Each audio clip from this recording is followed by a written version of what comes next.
మట్టి ఎప్పుడూ కూడా మొక్కల ద్వారా చెట్ల ద్వారా కవర్ అయి ఉండాలి అనేది సద్గురు గారు చెప్తారు. ఈరోజు ఏ రైతు కూడా వాళ్ళ కొడుకుల్ని ఇంకొక రైతుని చేయాలని కోరుకోవట్లేదు. ప్రతి సంవత్సరం కూడా కనీసం మనం చూస్తున్నాము 1 డిగ్రీ అయినా కానీ టెంపరేచర్ అనేది పెరుగుతూనే ఉంది. రైతు ఈరోజు ఒకళ్ళు ఆత్మహత్య చేసుకుంటున్నారు అంటే దాని తాలూకు అర్థం ఏంటంటే రేపనే రోజు మనకి తిండి లేదు అనేది దాని అర్థం. అని ఒక ఇంజనీర్ ఎంత డబ్బులు సంపాదిస్తాడో, ఒక డాక్టర్ ఎంత డబ్బులు సంపాదిస్తాడో అంతకన్నా ఎక్కువ డబ్బు సంపాదన అనేది రైతుకు ఉండాలని చెప్పి మట్టిలో కొన్ని కోట్ల, ఒక చెంచాడు మట్టిలో కొన్ని కోట్ల మైక్రో ఆర్గానిజమ్స్ ఉంటాయని చెప్పి.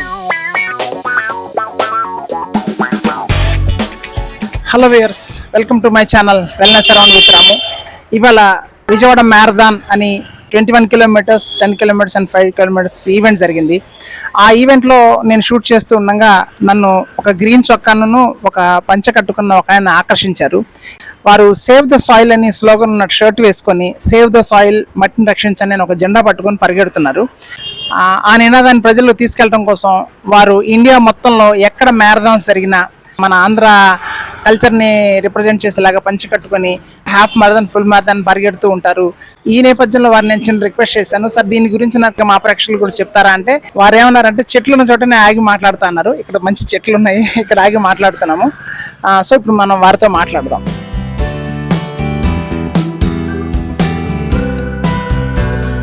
సుబ్రహ్మణ్య శర్మ గారు నమస్కారం అండి. ఇవాళ విజయవాడ మ్యారథాన్ జరుగుతున్న సందర్భంగా మీరు వైజాగ్ నుంచి ఇక్కడ దాకా వచ్చి రన్ చేయటమే కాకుండా మట్టిని రక్షించండి, సేవ్ ద సాయిల్ అనే సద్గురు తీసుకొచ్చిన ఒక నినాదాన్ని ఇక్కడ పీపుల్లో కూడా ప్రాచుర్యం చేయడం కోసం పొద్దు నుంచి మీరు వర్క్ చేస్తున్నారు సార్. ఈ సేవ్ ద సాయిల్ గురించి అండ్ దీని పట్ల మీరు చేస్తున్న కృషి గురించి తెలియజేస్తారా సార్? నమస్కారం అండి, నా పేరు సుబ్రహ్మణ్య శర్మ అండి. నేను కన్సల్టెంట్ సివిల్ ఇంజనీర్ని. సద్గురు జగ్గి వాసుదేవ్ గారు ఈ సేవ్ సాయిల్ మూమెంట్ అనేది మార్చ్ 21, 2022న యూకేలో స్టార్ట్ చేశారు. ఆయన యూకే నుంచి 30,000 కిలోమీటర్లు బైక్ రైడ్ చేసుకుంటూ ఇండియాకి వచ్చారు. దారిలో ఆయన 27 కంట్రీస్ని క్రాస్ చేసుకుంటూ వచ్చారు. ఈ 27 దేశాల తాలూకు ప్రతినిధులతోటి మాట్లాడుతూ నేషనల్ ఇన్ఫ్లుయెన్సర్స్ అందరితోటి, ఇంటర్నేషనల్ ఇన్ఫ్లుయెన్సర్స్ అందరితోటి మాట్లాడుతూ వాళ్ళందరినీ కూడా ఈ మట్టిని రక్షించే కార్యక్రమం తాలూకు ఆవశ్యకతని వాళ్ళకి వివరిస్తూ వాళ్ళని ఇందులో యాక్టివ్గా పాల్గొని అందరినీ మనం మట్టిని కాపాడుకోవాల్సిన అవసరం ఉంది అని తెలియజేస్తూ వస్తున్నారు. అయితే నేను ఆ రోజు నుంచి ఈ రోజు దాకా నా వంతు బాధ్యతగా నేను కూడా ఏదో ఒకటి చేయాలని చెప్పి నేను ఈ జెండా పట్టుకుని రన్నింగ్ చేయడం మొదలెట్టాను. ఈరోజు పరిగెట్టిన 21 కిలోమీటర్లతో పాటు ఇప్పటికి నేను 5,433 కిలోమీటర్లు పరిగెత్తాను. Wonderful sir, thank you sir. నేను ఇలా పరిగెడుతూ ప్రజల్లో అవగాహన కలిగిస్తూ మట్టిని కాపాడుకోవాల్సిన ఆవశ్యకత గురించి అందరికీ నేను చెప్పుకుంటూ వస్తున్నాను. సో బేసికలీ అసలు మట్టికి ఏమైపోయింది, మట్టిని సేవ్ చేసుకోవాల్సిన అవసరం ఏంటి అనేది చాలామందికి మనసులో ఒక డౌట్ వస్తూ ఉంటుందండి.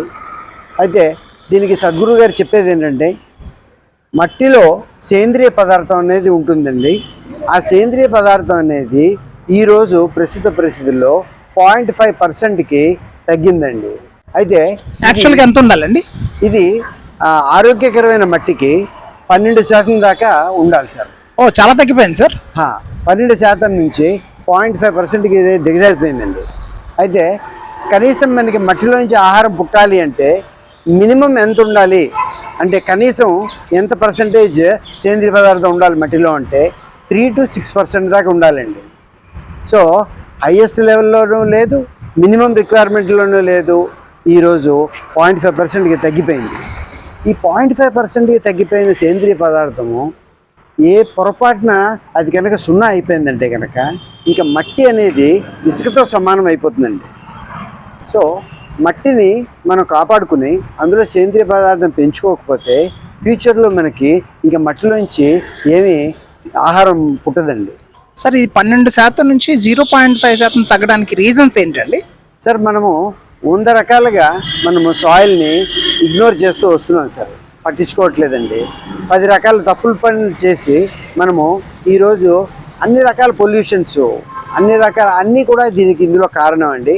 అండ్ ఈరోజు ప్రపంచం ఎదుర్కొంటున్న అన్ని సమస్యలకి కూడా పరిష్కారం మట్టిలోనే ఉంది.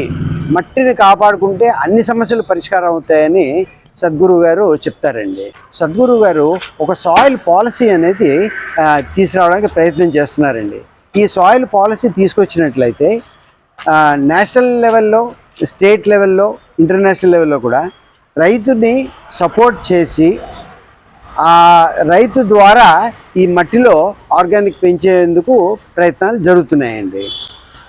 సార్, ఎలాంటి చర్యలు రైతులు చేపడితే సాయిల్లో నాణ్యత పెరుగుతుందని మీ సూచన అండి? అంటే ఇప్పుడు మన రైతులు మట్టి దున్ని వాళ్ళు చేస్తున్నప్పుడు మట్టిని చాలా కాలము ఎండకి ఎక్స్పోజ్ చేసి వదిలేస్తున్నారు సార్. సో మట్టిని చాలా కాలం అలా ఎండకి ఎక్స్పోజ్ చేసి వదిలేయడం వల్ల అందులో క్రిమికీటకాలన్నీ చనిపోతూ ఉంటాయండి. సో మట్టిలో కొన్ని కోట్ల, ఒక చెంచాడు మట్టిలో కొన్ని కోట్ల మైక్రో ఆర్గానిజమ్స్ ఉంటాయని చెప్తూ ఉంటారు. అవునా సార్? సో వాటిని మనము కాపాడుకోవాలి. అంటే మట్టి ఎప్పుడూ కూడా మొక్కల ద్వారా, చెట్ల ద్వారా కవర్ అయి ఉండాలి అనేది సద్గురు గారు చెప్తారన్నమాట. దీనికి తోడు ఏంటంటే మనము మట్టిని దున్నడానికి ఈరోజు మిషనరీలు, ట్రాక్టర్లు అవి ఉపయోగిస్తున్నాము. కానీ మట్టిని దున్నడానికి మనం ఎద్దులతోటి దున్నించుకున్నట్లయితే ఆటోమేటిక్గా ఏమవుతుందంటే ఆ ఎద్దు తాలూకు పేడలు అవి భూమిలో కలుస్తూ ఉంటాయి. తద్వారా కూడా ఆర్గానిక్ కంటెంట్ అనేది పెరగడం జరుగుతుంది. సో వండర్ఫుల్ అండి, వండర్ఫుల్ ఐడియా. అయితే ఇంకొక చిన్న విషయం ఏంటంటే సేంద్రియ పదార్థం పెంచుకోవాలి, మట్టిని కాపాడుకోవాలి, మన ఆహారం లేకపోతే మనకి దొరకదు అనే విషయాలన్నీ పాయింట్ ఆఫ్ వ్యూలో సద్గురు గారు ఇంకొక విషయం కూడా చెప్తారండి. పొరపాటున ఈ మట్టిలో ఈ సేంద్రియ పదార్థం 0.5% నుంచి 0 అయిపోయిందంటే మాత్రం మళ్ళీ మట్టిలో ఆర్గానిక్ కంటెంట్ రావాలి అంటే 200 సంవత్సరాలు టైం పడుతుందండి. అంటే మరి ఈ 200 సంవత్సరాల్లో మనకి ఫుడ్ అనేది మట్టిలోంచి రాకపోతే ప్రపంచం అంతా అతలకుతలం అయిపోతుంది కదా సార్.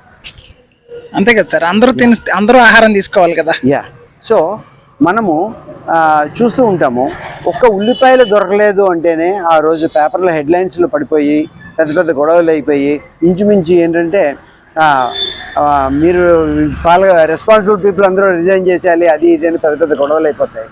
రీసెంట్గా మనము టమాటా దొరక్క మనము చాలా పెద్ద న్యూస్ అయిపోయి, అవునండి, చాలా ఇబ్బందులు పడ్డారు. కేజీ 70 రూపాయలు 80 రూపాయలు కూడా వెళ్ళిపోయింది. సో అలా వెళ్ళిపోయింది. సో ఒక్క ఐటెం దొరకకపోతేనే ఇంత దారుణంగా ఉన్నట్లయితే పరిస్థితి, అసలు ఆహారమే దొరకట్లేదు అన్న పరిస్థితి వచ్చినట్లయితే ప్రపంచం ఏమైపోతుంది. సో మొత్తం అందరికీ ఒకేసారి ఆహారం దొరకపోయే పరిస్థితి రాదు కదండి. అట్లీస్ట్ ఒక 5% జనాలకి ఆహారం అందలేదు అన్న కేసు స్టడీ చేసినట్లయితే ఈ 5% జనాలు ఆహారం తినకుండా ఎన్ని రోజులు ఉండగలుగుతారండి? ఒక పూట ఉండగలుగుతారు, 2 పూటలు ఉండగలుగుతారు. 3వ పూటకి ఈ 5% జనాలు తిరగబడి ఈ మిగతా 95% వాళ్ళ మీద పడి వాళ్ళ ఆహారం దోచుకు తినే పరిస్థితి వస్తుంది కదండి. అంటే మన ఊహకు కూడా అందని భయంకరమైన సిచ్యువేషన్స్ జరుగుతాయండి ఆహారం అనేది దొరకపోయినట్లయితే. కాబట్టి ఇది చాలా అర్జెంటుగా మనందరం చేయి కలిపి మన పాలకుల్ని అందరినీ మనము రిక్వెస్ట్ చేసి మట్టిని కాపాడుకోవాల్సిన అవసరం గురించి తెలియపరిచి సాయిల్ పాలసీని ఇంప్లిమెంట్ చేయించుకోవాల్సిన అవసరం ఉందండి. ఈరోజు ఏ రైతు కూడా వాళ్ళ కొడుకుల్ని ఇంకొక రైతుని చేయాలని కోరుకోవట్లేదండి. సద్గురు గారు ఈ విషయంలో ఏం చెప్తారంటేనండి, ఒక ఇంజనీర్ ఎంత డబ్బులు సంపాదిస్తాడో, ఒక డాక్టర్ ఎంత డబ్బులు సంపాదిస్తాడో అంతకన్నా ఎక్కువ డబ్బు సంపాదన అనేది రైతుకు ఉండాలని చెప్తారండి సార్. సో అప్పుడే అందరూ కూడా రైతుగా ఉండడానికి ఇష్టపడతారు, వాళ్ళ పిల్లల్ని రైతులుగా తయారు చేయడానికి ఇష్టపడతారు. అంటే సమాజంలో ఒక భావన ఎలా ఉందంటే సార్, వ్యవసాయం అంటే అదేదో చిన్నతనంగా భావించే స్థితికి చేరుకుందండి సమాజం. అదేనండి. కానీ సమాజంలో నివసించే ప్రతి మనిషి ఎలాంటి స్థాయిలో ఉన్న వ్యక్తి అయినా సరే ఆహారం తీసుకోకుండా ఉండలేరండి. అంతేనండి. ఆహారం రావాలంటే రైతులు పనిచేయాల్సిందే. ఇప్పుడు ఒక ఇంజనీర్ లేకపోయినా మనం బ్రతకగలుగుతాము, లేదా ఒక డాక్టర్ లేకపోయినా బ్రతకగలుగుతాము ఆరోగ్యంగా ఉంటూ. కానీ ఒక రైతు లేకపోతే మాత్రం మనం బ్రతకలేం. స్మాష్ అండి. సో మనకి అందరికన్నా అన్ని వృత్తుల కన్నా మోస్ట్ ఇంపార్టెంట్ వృత్తి అనేది మన ఫార్మింగ్ అనేది మన రైతు చేతుల్లోనే ఉంది నిస్సందేహంగా అండి. కాబట్టి రైతు ఈరోజు ఒకళ్ళు ఆత్మహత్య చేసుకుంటున్నారు అంటే దాని తాలూకు అర్థం ఏంటంటే రేపనే రోజు మనకి తిండి లేదు అనేది దాని అర్థం అని నా పర్సనల్ అభిప్రాయం అండి. ఎందుకంటే రైతుకి లాభసక్యంగా లేకుండా రైతు నష్టపోయి రైతు సూసైడ్ చేసుకుంటే ఇంకా అందరూ ఇదే విధంగా సూసైడ్ చేసుకుంటే మనకి పంటలు పండించే వాళ్ళు ఎవరండి ఇంకా? సార్ యాక్చువల్లీ ఇది ఒక ప్రాబ్లం అండి. దీనికి మీరు ఇచ్చే సూచన ఏంటండి రైతులకి? అలా ఆత్మహత్య చేసుకోవాలనుకున్న వాళ్ళకి మీరు ఎలాంటి సూచన ఇస్తారు సార్? సద్గురు గారు ఏం చెప్తారంటేనండి, రైతుకి సూచనలు ఇవ్వాల్సిన పని ఏమీ లేదు, రైతులకి అన్ని విషయాలు తెలుసు అంటారండి సద్గురు గారు. సార్ మనము వాళ్ళకి ఇవ్వవలసిన సపోర్ట్ ఇచ్చి వాళ్ళని ఎలాంటి సపోర్ట్ అని అడుగుతున్నాను సార్. ఈ సాయిల్ పాలసీ ద్వారా ఒక్కొక్క రాష్ట్రానికి అనుకోండి, ఒక్కొక్క దేశానికి ఒక్కొక్క సాయిల్ పాలసీ రికమెండేషన్స్ ఇచ్చి సార్ తద్వారా రైతుని సపోర్ట్ చేసే విధంగా సద్గురు గారు మొత్తం ప్లాన్ చేశారండి సార్. ఆ విధంగా సాయిల్ పాలసీ అనేది ఒక్కొక్క దేశానికి వాళ్ళ క్లైమేటిక్ కండిషన్స్కి వీలుగా ఈ సాయిల్ పాలసీ రికమెండేషన్స్ అనేది ఇవ్వడం జరుగుతుందండి సార్. సో ఇందులో ఇంకొక ముఖ్యమైన విషయం అండి, మట్టిని కాపాడుకోవడం వల్ల అందులో ఆర్గానిక్ కంటెంట్ పెంచడం వల్ల ఇంకా ఇతరత్ర ఉండే పొల్యూషన్ ప్రాబ్లమ్స్ అన్నీ కూడా ఇందులో సాల్వ్ అయ్యే అవకాశం తగ్గిపోతాయండి. ఎందుకంటేనండి ఇప్పుడు మట్టిలో సేంద్రియ పదార్థం పెరిగినట్లయితే మట్టి అనేది క్లైమేట్లో ఉన్న కార్బన్ కంటెంట్ మొత్తాన్ని అబ్జర్వ్ చేసుకుంటుంది. Yes sir. అలాగా క్లైమేట్లో ఉండే కార్బన్ కంటెంట్ అంతా సాయిల్ అబ్జర్వ్ చేసేసుకున్నట్లయితే కనుక న్యాచురల్లీ మనకి ఎన్విరాన్మెంటల్ పొల్యూషన్ అనేది డ్రాస్టికల్గా తగ్గుతుంది, తద్వారా టెంపరేచర్స్ కూడా తగ్గుతాయి. నిస్సందేహంగా I do agree with that. మనము ఈరోజు ఇది థియరిటికల్గా ఏదో ఒకసారి విని ఊరుకుంటూ మనం ఏమీ చేయకపోయినట్లయితే కనుక ఇప్పుడు మనకి ప్రతి సంవత్సరం కూడా కనీసం మనం చూస్తున్నాము 1 డిగ్రీ అయినా కానీ టెంపరేచర్ అనేది పెరుగుతూనే ఉంది. సో ఇలాగా భూమి అంతా కూడా వేడెక్కిపోతూ ఉంటే మరి దీనికి పరిష్కార మార్గం ఏంటి అంటే ఓన్లీ మట్టిని కాపాడుకోవడం వల్ల మట్టి ఆర్గానిక్ కంటెంట్ పెరిగి ఈ ఎన్విరాన్మెంట్లో ఉండే కార్బన్ని అబ్జర్వ్ చేయడం వల్ల పొల్యూషన్ తగ్గుతుంది, టెంపరేచర్స్ తగ్గుతాయి. మట్టిని కాపాడుకోవడం వల్ల మట్టిలో సేంద్రియ పదార్థం పెరగడం వల్ల సార్ వాటర్ని నిల్వ చేసుకునే కెపాసిటీ సాయిల్కి పెరుగుతుంది. అంతే కదా సార్. కనీసం ఈ సేంద్రియ పదార్థం ఒక 1% పెరిగినా కానీ సార్ మట్టిలో తద్వారా 20,000 గ్యాలన్స్ ఆఫ్ వాటర్ ఒక ఎకరానికి మట్టి వాటర్ని హోల్డ్ చేసుకుంటుంది. అవునండి. ఒక 1%. ఇప్పుడు మనం 12% పెరిగితే ఏమవుతుంది అనే విషయం పక్కన పెట్టి ఈ రోజు 0.5% ఉంది. ఇది కనీసం 1.5%కి పెరిగినట్లయితే కనుక సార్ వాటర్ హోల్డింగ్ కెపాసిటీ అనేది 20,000 gallons of water per acre పెరుగుతుంది. యాక్చువల్గా చెప్పాలంటే ఇది ప్రజల్లో అవగాహన పెరుగుతోందండి సార్, పాలకుల్లో అవగాహన పెరుగుతోందండి. సద్గురు గారు ఇంటర్నేషనల్ లీడర్స్ అందరితో మాట్లాడుతూ ఈరోజు డేట్లో COP29 అని ఒక ఇంటర్నేషనల్ సమావేశం జరుగుతోంది సార్.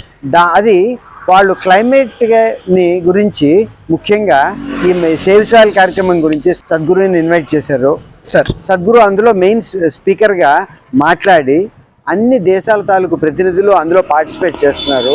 వాళ్ళందరినీ అడ్రస్ చేసి ఈ క్లైమేట్ని మనము మళ్ళీ సరి చేసుకోవడానికి మట్టిని కాపాడుకోవాల్సిన ఆవశ్యకతకి ఉన్న లింక్ని చెప్పుతూ వాళ్ళందరినీ మట్టిని రక్షించే కార్యక్రమం గురించి సాయిల్ పాలసీ ఇంప్లిమెంట్ చేయమని సద్గురు గారు ఆ ఇంటర్నేషనల్ లీడర్స్ అందరికీ కూడా చెప్పడం జరుగుతుందండి. చాలా సంతోషం సార్. మీరు చేపట్టిన ఉద్యమంలో మాకు చేతనంత మేము కూడా తోడ్పాటు పడి అవకాశం ఉన్నంతగా సాయిల్ని సేవ్ చేసే ఉద్యమంలో మేము మీ వెనకాల ఉంటామని నేను thank you sir. Thank you so much. చేయి కలుపుదాం, అందరం కలిసి మన మట్టిని మనం కాపాడుకుందాం. నెక్స్ట్ తరాలు అన్నీ కూడా బాగుండేటట్టు చూద్దాం. తప్పకుండా. Thank you so much. నమస్కారం.